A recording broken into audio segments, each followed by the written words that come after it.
And the question for this thing is where is all this going to go? How is this going to turn out? There's big actors, little actors, state actors, world's in sort of a perilous state. What do you think? Esther? Okay, so I'm not sure. Are you going to ask one question, then more questions? Or one question. And we're each supposed to... One question at the end, maybe, if okay. something comes up, right? In that case, I am totally going to wing it. And just FYI, the last 30 minutes, I was downstairs signing these things for a notary to get a mortgage. Oh. And, you know, I felt she should come up as a beautiful exhibit of the past.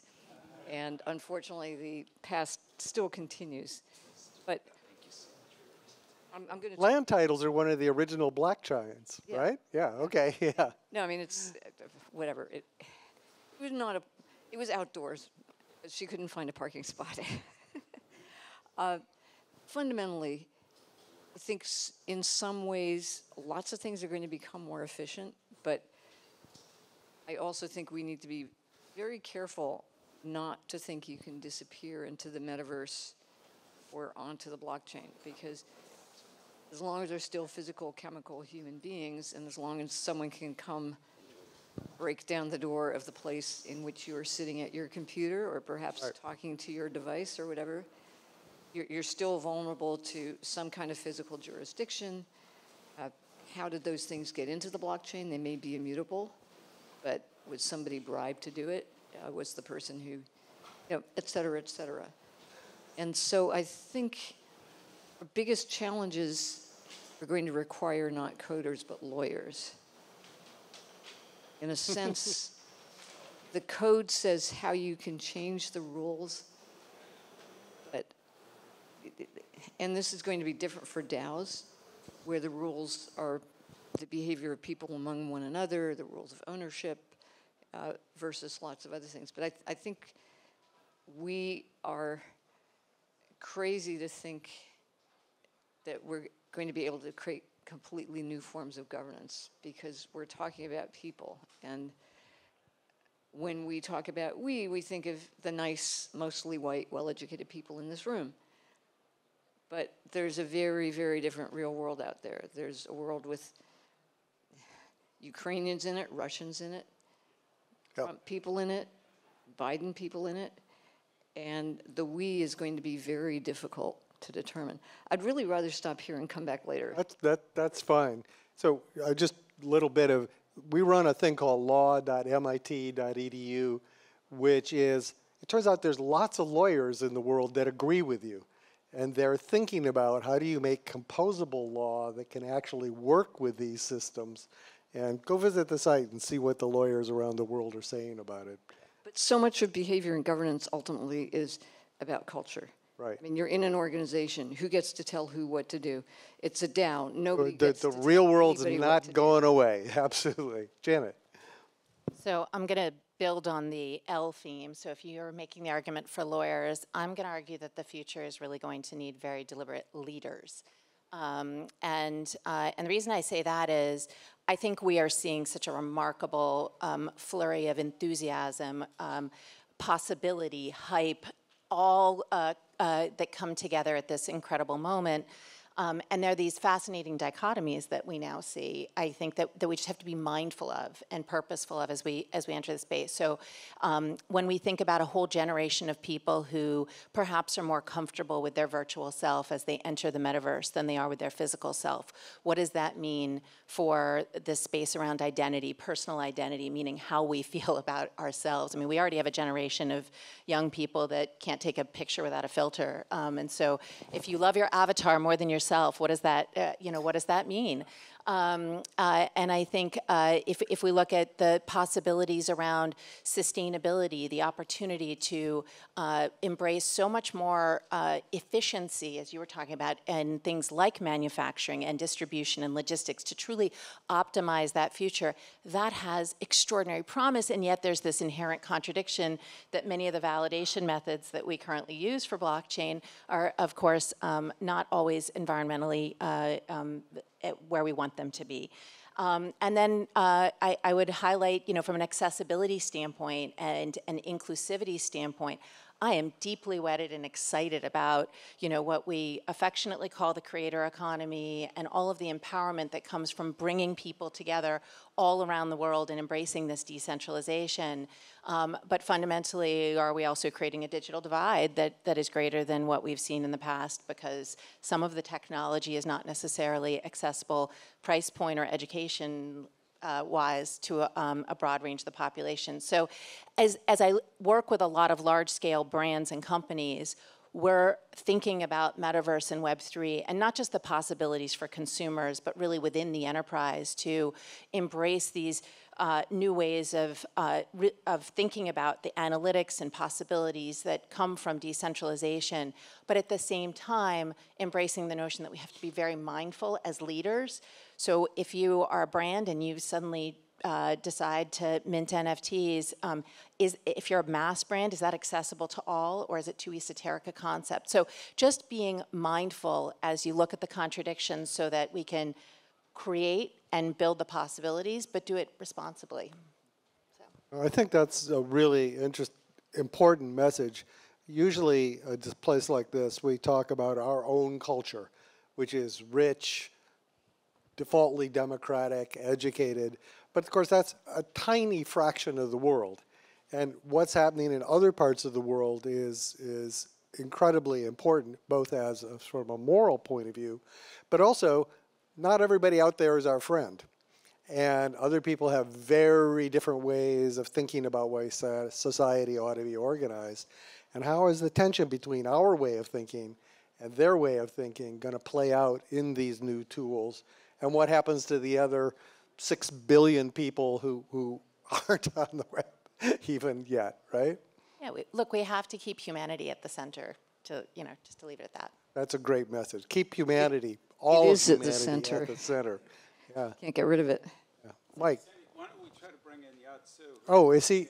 Oh, I didn't know you were. Oh, yeah, I'm sitting here with my back to you. I'm just hearing. Hi that's there. Right. That's right. Hi there. You want, so question to you then. Did you get to hear some of the other things? How is this all going to play out? No, I've been diligently listening and having a great time. So no, thank you. So maybe just to add to the comment, and I know we want to keep it short. I think the big change that we see with Web3 and particularly blockchain is that we're moving basically to this age where we can actually have true digital ownership, which means that we see the world as moving from, Web 2, which is a kind of digital feudalism, really, where we're sort of basically digital dependence in the sort of centralized platforms of, companies like Facebook, to one where we can actually have real ownership and having the same paradigms as we have in the physical world as to what property rights has done to basically, liberalism, democracy, and capitalism. And so the same effect that basically we saw in sort of society that moved from feudal societies to basically modern democracies and capitalist ones is what we think will happen in the digital space. And it comes down to, basically ownership of data and the derivative value of that data as the most valuable resource on Earth.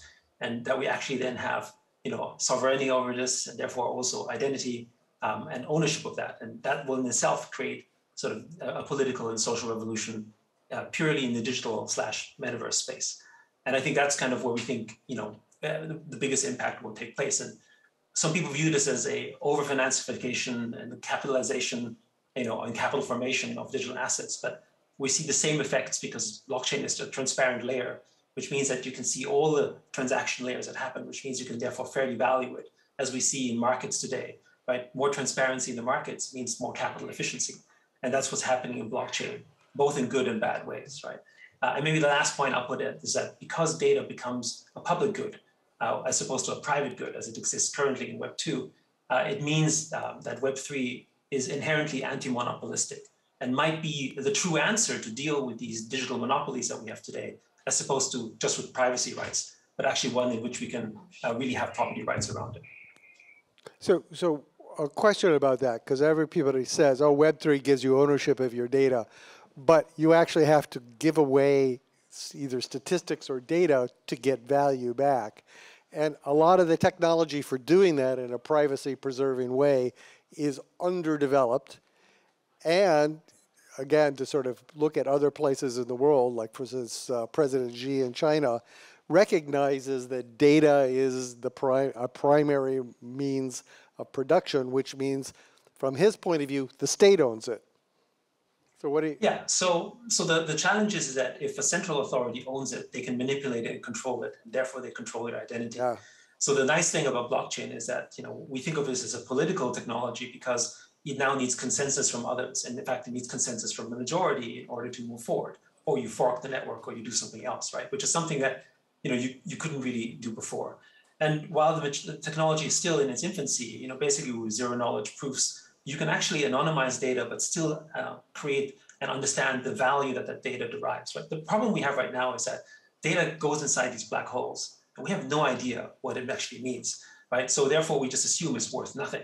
And, we get some social value. That's not true. Yeah, absolutely. Right? But it's not true. But imagine if we actually understood that, oh, my time in Facebook is worth, let's say, $20 a day. Well, if you actually knew that, then your relationship to Facebook changes. It also allows. But as you said, the technology is in its infancy, and Esther is about to jump out of her seat there. So Yeah. I mean, Yes. it's much more complicated that you don't own data. You have a contract controlling the use of it. you have rights over data. You don't by the own people data. with whom you've made those contracts. Then you have to enforce them down the chain. You may think you're worth $20 an hour, but someone else may be in the market for 19. The whole point is prices are not, as we've noticed, prices are not stable. And so there are inherent inequalities. The data of a rich person is worth more because it's not really the data you want. You want the ability to persuade and manipulate that person to buy a Porsche. And so inherently, to the extent the world is unequal, data rights make it more unequal. Can make it more unequal. Can make it more unequal. So I guess the thing to say here is that for all the people out there, is this is a place of focus. This is a place where it's not cut and dry. This is a place that matters. And sort of figuring out where the data goes, what rights you have it, how you enforce it, what the state does with it, et cetera, is a point of contention. And where the technology, as you said, Yat, is in its infancy. So for me, as a researcher, it's like, okay.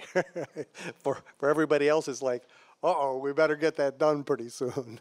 And just one more, don't kid yourselves that de-identification is impossible. I mean, Oh yeah, another de-identification interesting does place. not work, generally, yeah. I do think it begs for some degree of interoperability, though, so that we don't end up in the same closed ecosystem world of right. Web2. So, we saw a tendency where scale wins, and so the large-scale platforms obviously have thrived on that basis. To create value, there's some degree of interoperability and scale that needs to thread all of these things together. And so I do think there's work also to be done around bringing that into the marketplace across what today are, I think, very fragmented experiences, technologies, and approaches. Right, Mike? I didn't mean to give up my position when I passed it to Yat. Sorry. But Yat Siu, very nice to meet you. Look forward to meeting you in person as well. But kind of a number of themes that you guys have touched upon, I think, are really interesting. Sandy, your comment in the end, kind of riffing on Janet's note about the rest of the world and, beyond the privileged groups that we have here, is there was a great story of first time Reagan met Gorbachev when he said, Mr. Gorbachev, if aliens were attacking the Earth, would you join in to defend it? And he said, of course I would. And Reagan said, I would too. And it was a way of saying, hey, there are commonalities that we all are going to face. And AI, I think, is probably one of those global developments that's going to be a global issue for all countries and economies and Web3. And so all these emerging technologies are going to affect the whole world. And so we have to look, in the geopolitical sense, we have to look at where the commonalities or those threads where you can come together, knowing that there are going to be areas where we disagree. And the China-US thing right now is degenerating so badly, it's really unfortunate. But Secondly, on Yat Siu, you mentioned, the promise of Web3 is kind of anti-monopoly. I don't know if I buy that because, capitalism, but actually all business is about centralizing control and creating the controlling heights. And the promise of Web3 is very promising, that we all own our own data, we're all in control. The reality, a little bit what Esther touched on, is, someone defined Web3 as reducing every human interaction into a transaction.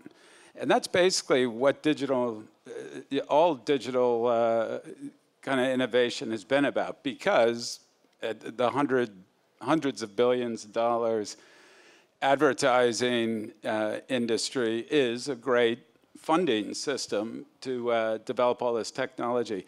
But if it's only to that end, so that they can sell me a Porsche, because they know I have the wherewithal to do it, and I have a proclivity for cars or whatever, that gets pretty, it's not a beautiful vision of the future, like Stuart was talking about in the previous panel, in terms of huge impact. So I think there's a lot. When you talk about the future, obviously, you almost always get it wrong. But I think all those themes are kind of going to direct us in where it's going to go. So if I could quickly respond to that. Sorry, right from the back here. So, I mean, blockchain is, inherently, at least in its current structure, designed as a capitalist framework, right? But the difference when we talk about anti-monopolistic is that because the data structure is open, it allows someone else to compose a different experience on top of it and also share appropriately. So a good example most recently was, OpenSea is, basically you could say king of NFT trading if you're marketplaces. But there's another platform. I buy the argument that Mike is making, is that yes, open source, that's wonderful, but somebody builds in somebody can go door to door with a gun and say, you have to sign up to this. You have to have structures outside the software in the real world. Remember, if you're dead, it doesn't do you any good, right? You have to have real structures, which is why I try to go around and say, tie this to real world communities, and real world communities help form the standards, the permissions, the enforcement, because that's very difficult to centralize. I mean, we try, but so just, it's apologies, but just to illustrate example, I didn't mean open source, although that's related. I meant OpenSea, the NFT marketplace. What happened was when LooksRare came and competed, they basically just said, everyone who traded on LooksRare in the last 6 months will give you a token if you come and trade with us and give you a benefit. And that's what I meant being anti-monopolistic, in the sense that you can target the audiences if you want to, give them an incentive, which is something you couldn't do before, right? Sure, but most people disagree with you, right? I mean, you could buy a mailing list before. I'd like to suggest an actual interesting data point, and I don't know the answer to this, but somebody figure out to do a text search of all the Web3 business plans sent to VCs. The M word monopoly is probably not going to be there, but look for things like moat and right. Strategic advantage, blah, blah, blah. Yeah. But I think going back to, I mean, if you look at NFT marketplaces and a number of other things, there is already a tendency towards aggregation that we're seeing from a couple of players in the space. I do think when we look for decentralized governance or interoperability, it hasn't worked that well at this moment, around the data world. I mean, look at the standards around personal data, GDPR, we talk about China. China has a completely different ecosystem for personal data than we have here in the US. The regulatory environment is incredibly disparate across countries. So the notion of global standards that actually, again, embrace all of this possibility, it's a tough thing to wrap one's head around, that it is possible, even if the ultimate promise is self-monetization of data and more control over ourselves and our ability to create economic possibility. Yeah, I mean, to me, it's the rise of state actors who sponsor the state platform that might give concern because, yeah, you can have competition on that, but the state owns it, right? And so you see that in China, you see that in Singapore, you see that in Switzerland. You're going to see more of it. And obviously there'll be sort of quasi-state, quasi-private things. But again, this is the real world, the physical world, intruding on the digital world and the control of that. Mike, you look like you're... Well, no, because it came up in the previous panel, and you just raised it, and it was a conversation last night on the Chinese blockchain centrally controlled in the government, but nodes across all these different cities across China, because China's gigantic and 1.7 billion people.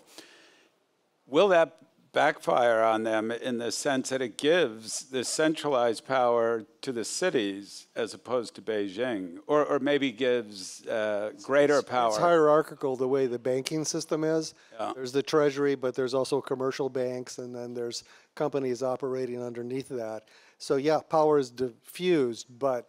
It's all centralized in the data is what you're saying? Well, it tends to be control is centralized, right? And access to data, not necessarily holding it, but access is centralized. You can look at anything if you're in the center. And most governments are very loath to give that power up with a good argument that there are bad guys. There are organized bad guys. You have to be able to look at most everything to find it. So you have this tension between staying safe and liberty. Same as always, right? This is not new. but people tend to forget that in this new domain. Yeah. Anyway, did yours? Yeah. Well, I was going to ask Yat Siu, if I could, the question about, again, the kind of the model around Web3 and metaverse seems to be so based in gaming. And, you know, a lot of the incentives, gaming and tokenization of everything. And I'm just curious, since that's the world in which you play, what do you think about that? I mean, do you see that as really the foundational kind of behavior patterns? Well, I would say it's a natural sort of next step, right? Because, you know, of the 3 billion plus gamers in the world, you know, developed over the last, 3 to 4 decades, you've basically trained entire generations to sort of live in these virtual worlds, have relationships in these virtual worlds, and trade in a kind of virtual currency, right? So it's like the training wheels of the pre-metaverse, if you will. And now I've come to a point where, and there's an interesting, by the way, divide between I guess I would say East and West. And, you know, for instance, in the US, for instance, there's quite a few gamers who don't like the idea of, the financification and capitalism that could get introduced inside games. They kind of, many of them reject that, and they say NFTs are bad and we don't want this, and just let's have our fun, right? But in Asia, for instance, a lot of people are actually very positive about it. There is no backlash as you have, for instance, in the US. And I actually think it's interesting because I actually think it's something related to the relationship people have with capitalism in these two places, right? So democracies, for instance, and the democratic process in capitalism in Asia has been a fairly recent phenomenon. Right. I mean, Korea used to be culture. Culture is different. So yes, culture is different. So right. some of the people here want to talk. Sure. I have a question about games and gaming, and so there are rules. If you're an Uber driver, there are certain rules, and the more you drive, the more points you get, and it's money and so forth and so on. And I mean, in the end, what's the difference between working and gaming? And I think it's obviously a sense of agency. At some point, gaming becomes addictive. So does working. People work for more and more money. There's this joke I'm sure everybody's heard about the fisherman who stops fishing early in the day, and a customer says, "Why don't you fish all day, and then, eventually you can make a lot of money, and then you can be like me, and you can stop working in the morning." Right. And so, I mean, socially and emotionally, what's the point of all this? People look for meaningful work. Right. Uber may not be meaningful. Is a game meaningful? What does this do? In the end, we're not just transactional people. We're people with the need for a sense of mission, a need for agency and empowerment. And that's the thing that concerns me most, that all this stuff is so addictive. Janet. I would just say that it's interesting, this conversation obviously focuses so much on the metaverse and Web3 as it creates opportunities for individuals, for various economies. I actually think some of the most interesting controlled applications in the real world are actually within the enterprise and actually in large-scale companies. If I think about, you know, gamification and motivating people, you know, how can we apply those same Web3 ideas in a super decentralized way to a corporate structure, which tends to be incredibly hierarchical and obviously, you know, controlled by, you know, nested P&L structures and financials as well as org charts. I think that some of the empowerment we can incubate a lot of these ideas in large-scale companies actually to increase the empowerment and the fluidity of resources, ideas, investment, capital within the company to optimize value within the enterprise, which might be a little bit easier in the shorter term to control than some of these larger scale companies that cross borders and go outside of things that we can govern easily. So start with sort of small things or gaming environments, but look for the broader. We're going to have to end because we have to split and organize and do things. So just one last statement, one sentence. Mike, Janet, Esther. Yeah. Statement is that I'm uncertain where it's all going to go, but I do think it's going to be based on commerce initially, that we're all targets for commerce. Yep. Okay, folks, this has been really interesting. I hope you guys have found it really. Did you guys want to? No, we're. Yeah, okay, good. Thank you very much. So what we're going to do is we're going to split into two trends, right? So there's going to be panels here, panels right across the way in a thing called the Silverman. It's on the far side there. And they'll be running in parallel. Same type of idea. And we'll see as many of you over there, look at the topics. And see, the first one over on the other side is new technologies. Okay. So Sandy, I just want to point out, so this is John Wu, president of Avalabs at Avalanche. He is going to give our first TED Talk in Studio 3. So go give your first TED Talk. Yay, Avalabs. All right. So Beth is going to go in the parallel panel with Sandy, because Sandy's moderating. So Sandy, you should walk over. Beth, she's a big in education. Go, good luck. This guy, who's heard of OpenSea? Okay, as of tomorrow, he's quitting. But he's one of the few at OpenSea. If you want to know what's really going on, or whatever, Taylor, and he's on a bunch of panels, so that's it. All right, this guy, he's a topper. He was the #1 student at IIT Delhi, and he's a PhD from MIT, and he's really creative. Gupta, there are a lot of Guptas here today, but this is my favorite. All right. This guy, Khalid, so we are MIT. We have a few Stanford professors, full tenure, who can say whatever they want on panel. He's a Stanford law grad. So I want to show that while we're really proud of weaving in MIT, we're weaving in others. So Khalid does a lot in sports. So go get him. You're going to hear him tomorrow or later. And at 11:30 on the sports panel, he's moderating and he's doing a TED Talk. All right, this is the Laura Stein. She invented something that I'm really proud of that's probably changed the vector of society. She created TEDx. Like every day, there are TEDx's. And if you like that, and now she's got a very interesting idea on Web3, this DAO that you got to go talk to her about. So yay, Laura Stein. Laura Stein, thank you. All right, so she's on this panel. Pick a chair. She is one of the most important people in the gaming world. And she wrote something that changed gaming. So you should get a photo with her. She's yeah, she's awesome. So Nicole Lazaro. And she got on a plane from California to be here today. Thank you. All right, you're CFO, right? So not everyone's a CEO, and CFOs are important too, and we have diversity here. So yay, CFO. Yanti, go. Did you have fun last night? I did. Yeah, okay.